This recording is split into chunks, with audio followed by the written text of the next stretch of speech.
Hi everyone, it's Bev here, your mental health coach, providing tips, tools, techniques and advice helping you to stay mentally strong in these unprecedented times. So this video is about sleep. Doctors say that 45% of us suffer with insomnia. Is that you? Do you find it difficult to fall asleep or stay asleep? Do you wake up in the small hours of the morning tossing and turning and staring at the ceiling and getting super frustrated because it seems like the rest of the world can sleep, just you can't? Well, I'm going to talk to you about the importance of sleep, and then I'm going to share with you 10 tips that you can use to get a better night's sleep. So, what do you think sleep's about? Why do we sleep? What are the benefits of sleep, do you think? Well, I'm going to tell you. While you're sleeping, the brain is actually doing its work. It is removing waste from your body through the lymphatic system. It's giving your immune system a boost by up to 70%. And at this time, we can all do with boosting our immune system. It is strengthening our bones, our muscles and our cells, which in turn can increase our productivity by up to 40%. Sean Stevenson, a sleep expert, says that the lack of sleep increases all causes mortality. So if you're not sleeping, you're actually aging.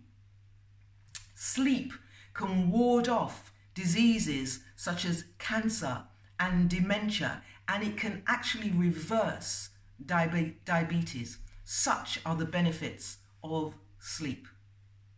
Now, adults need between 7 to 8 hours sleep per night. And the reason for this is that the brain has a job to do at each stage of the sleep cycle. So for instance, in REM stage, it is moving information from short-term memory to long-term memory. It's making sense of what happened to you in the day, processing data. At deep sleep level, it is healing and repairing your body. So what are the 10 tips that I can offer you which will give you the best sleep and refresh your body? So number one is temperature. Now, in order for the brain to do its work, we have to be at optimum temperature, which is 62 to 68 Fahrenheit. It is found that people that suffer with insomnia, their body does not go down a temperature. And just by going down a degree can give you a better night's sleep. So open the windows, take a cool shower. So that's number one. Number two, no devices.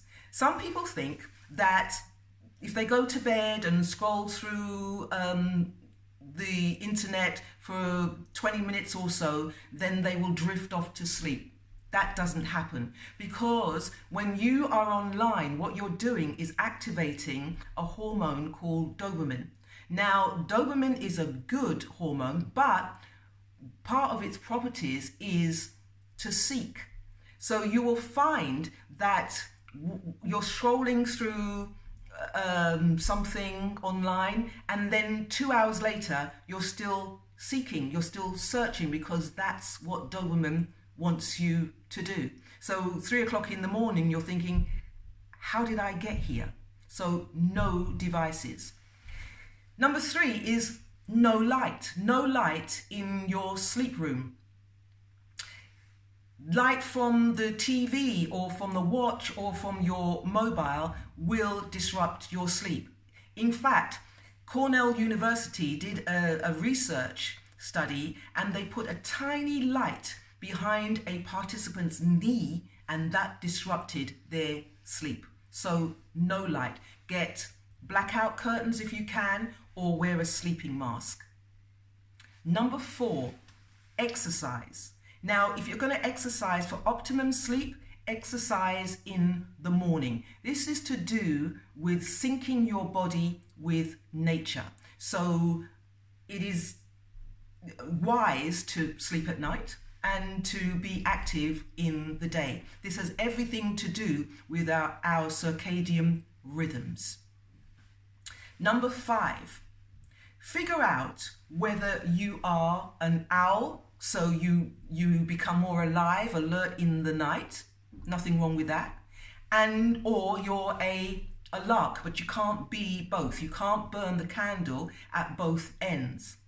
Now, the optimum time for sleep is between 10 p.m. at night and 2 a.m. in the morning. It is said that 1 hour between these times is equal to 2 hours outside of these times. So if you're a lark and you are more active in the morning, let's say you get up at 6 a.m. in the morning, then you need to be asleep around about the 10 o'clock mark.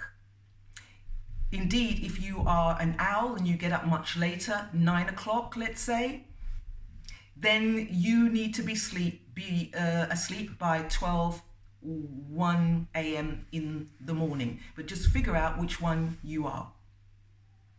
Number 6, change the bedroom to the sleep room. So you're training the brain to know that when I go into this room, I am going to sleep.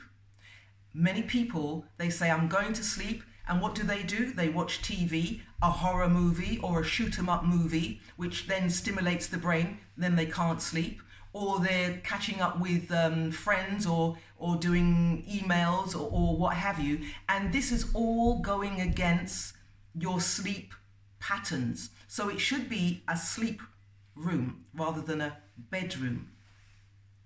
7, if you really can't sleep and you're tossing and turning, then get up.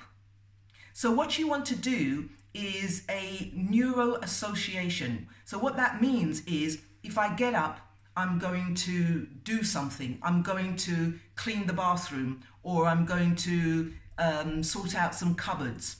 And if I go back to sleep, I'm sleeping. So your brain starts to figure out that if you get up, you're going to do something which is not so cool, not so nice. And if you sleep, that's good. That's good. So pleasure, pain, let the brain decide. And I'm telling you, if you do that a couple of times, your brain will still soon get the hang of it, that sleep is good and cleaning out the kitchen cupboards not so good. So that's number 7. Number 8 is all about food. Now, some people swear and they say, I can drink a cappuccino at any time of the day or night and I'm fine. Well, you might think you're fine, but actually the coffee will stimulate your nervous system, and you're giving your brain a fight to get you to sleep. So yeah, drink coffee if you love it, but drink it in the morning, or give yourself a chance to get rid of the coffee, 4 hours thereabouts. The same goes for food. So if you're eating late at night and then going to sleep, your brain is not going to do what it intends to do through sleep. What it has to do is start digesting food. So that's going to disrupt your sleeping patterns. Same goes for drink. Now, it is okay to have a couple of glasses of wine if you will. However, drink will make you crash. And if you crash and you kind of knock yourself out, again, your brain is not going through the stages of sleep and doing what it wants and should do.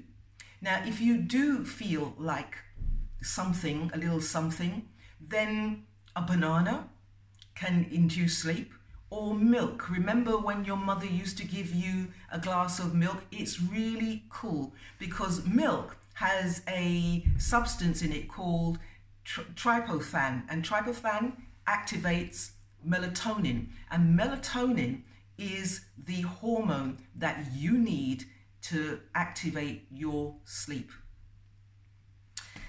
All right, so number 9 is lavender.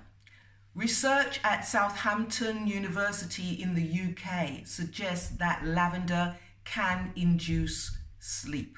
So get yourself a lavender plant and harvest that. That's absolutely great. Put it on in a tissue and sniff it, and that will help you to sleep. Or the best way is to get it in a lavender oil and put it under your pillow. So lavender, excellent to induce sleep. The 10th one that I want to offer to you is sunlight. Now, our skin is photoreceptive. We take in serotonin from the sun, and serotonin can be and is converted into melatonin. So going out and getting some fresh air, even if the sun's not shining and you can't see it, it's still there and you're getting the sunlight, and that will do its magic inside your body. So I want to leave you there with your 10 tips and also the importance of good sleep.